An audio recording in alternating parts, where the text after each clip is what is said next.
Good morning, students. Today we are going to start a new chapter, chapter 10, that is practical geometry. So in this chapter we will learn construction of parallel lines, construction of triangles. So first of all, let us see the video on construction of parallel lines. Introduction. Samya, today's storm has uprooted many trees in our locality. That's right, Vineet. That huge tree has been broken in the middle. The broken half, leaning against the boundary wall, makes a beautiful triangle. Great, Vineet. Are you studying geometry in school these days? Yes, Samya. We are learning to construct triangles. In this lesson, you will learn to construct triangles. Objectives. At the end of this lesson, you'll be able to construct a line parallel to a given line, construct a triangle whose three sides are known, construct a triangle whose two sides and the angle between them are known, construct a triangle whose two angles and the side between them are known, construct a right-angled triangle whose one leg and hypotenuse are known. Construction of parallel lines. Two lines cut by a transversal are said to be parallel to one another if each pair of corresponding alternate interior angles are equal. In the figure, if angle 3 is equal to angle 2 or angle 1 is equal to angle 2, line M is said to be parallel to N. We use a ruler and a compass to construct parallel lines. Draw a long line, M, and mark a point X on it. Mark a point Y some distance above it and join it with the point X. With X as center and any radius, draw an arc to cut line M at point Z and XY at V. With Y as center and same radius, draw an arc PQ to cut XY at point U. Measure VZ with a compass. With U as center and the measured radius, draw an arc to cut arc PQ at S. Join S and Y and extend it to form line N. Measure alternated interior angles SYX and YXZ.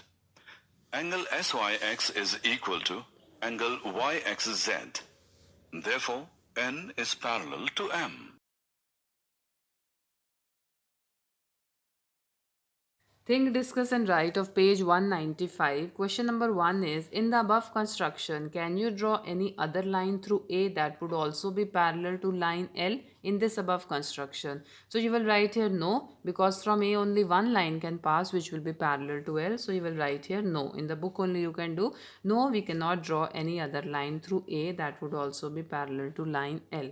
Coming to question number 2, can you slightly modify the above construction to use the idea of equal corresponding angles instead of equal alternate angles? See, this construction we have done by taking help of equal alternate angles. They are talking about now, can we construct it through equal corresponding angles? If yes, then do the construction. Let us do this construction. In the notebook only you can do this question. First, we will draw a line L. See, I have drawn here. Take a point A on L and a point B which is not on L. Then join AB. Then take the compass, open it of any radius, keep at point A and swing an arc like this. Now what I will do, I have to make the corresponding angle this side. So I will extend this AB a little bit so that I get the point of intersection. Now the same radius from where A I have drawn, same I will keep at point B and swing an arc like this. After this, I will measure this much angle. How much is this? This much I'll open the compass, see, this much. Then I will keep at this point, and cut an arc. The previous arc I will cut like this. Now this point of intersection and this B, when I join, you will see I will get a parallel line, parallel to L. Let us join it and see. See, this is line M. Now this angle and this angle, you can see they are corresponding angles and they will be equal if you measure with the D. So this is another method how to draw a line parallel to a given line by a point not on it. Starting with exercise 10.1, question number 1 is draw a line, say AB, take a point C outside it.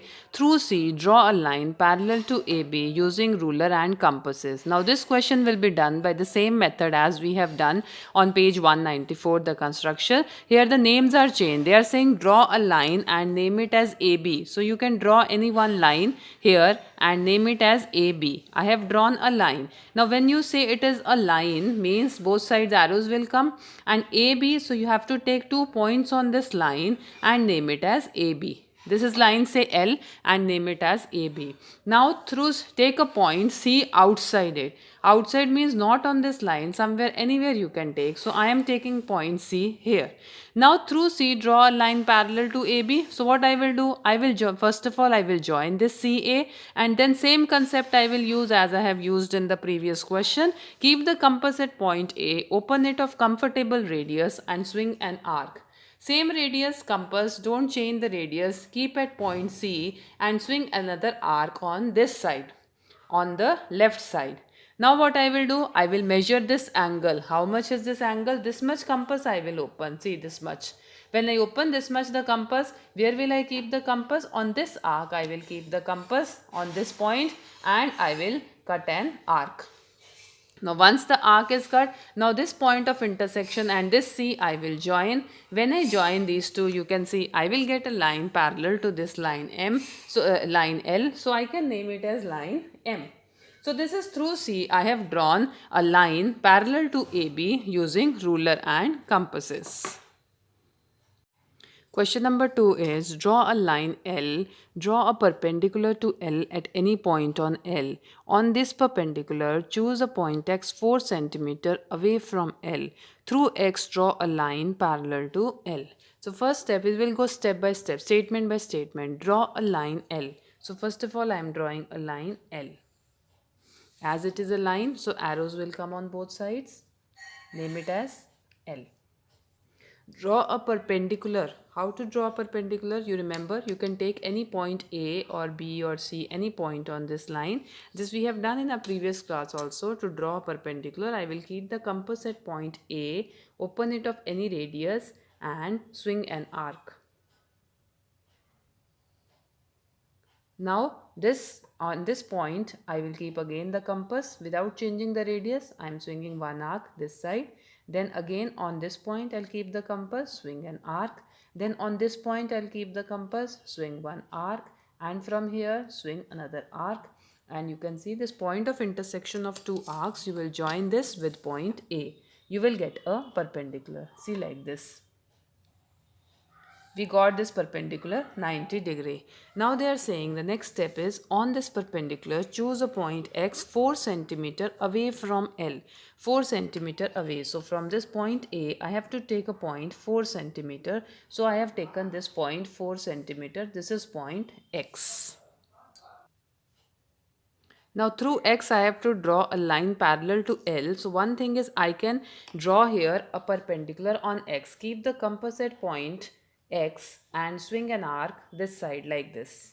Now this side I will make 90 degree angle. Again the same method, keep the compass here on this arc and then on this arc, swing the two arcs, then keep the compass here without changing the radius. You have to draw a perpendicular. Now what I will do, I will join this X and this point of intersection of the arcs. You can see like this. You will get these two lines parallel. This line you can name as M. Now here what concept is used? The concept of corresponding angles. This is 90 degree, this is 90 degree. So these two angles are equal. That means these two lines are parallel. Question number 3 is, let L be a line and P be a point not on L. So let us do the construction side by side. Let L be a line. I am drawing one line and name it as L. And P be a point not on the line. Say somewhere here I have taken P. Through P, draw a line M parallel to L. So this question is same as question number 1. So how to make it? So first I have to take here any point A and join this PA. After joining this PA, I have to draw a line parallel. So on point A, I will keep the compass, open it of any radius as I want and swing an arc. Same compass I will keep at point P and swing an arc on the other side like this. From this side, I will swing this arc. Now what I will do, I will measure this arc, how much it is. Let us see. Let us open the compass this much of this much radius and keep at this point and swing an arc. This point of intersection of two arcs and this P, if I join, I will get a line parallel to line L. See, like this. This is line M. Next is, now join P to any point Q on L. From P I have to join on any point Q. So if I take point Q here, I will join this P and Q like this. P to Q. Choose any other point R on M. R somewhere here on M if I take R. Through this R, draw a line parallel to L which meet L at S. Now from here, from R I have to draw a line parallel to PQ.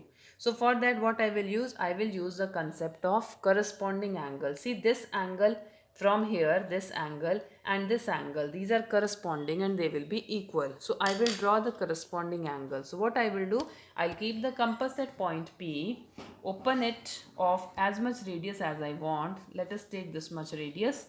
I am taking this much, see, like this. And then same compass I am keeping at point R and swing an arc of the same radius which I have done from point P.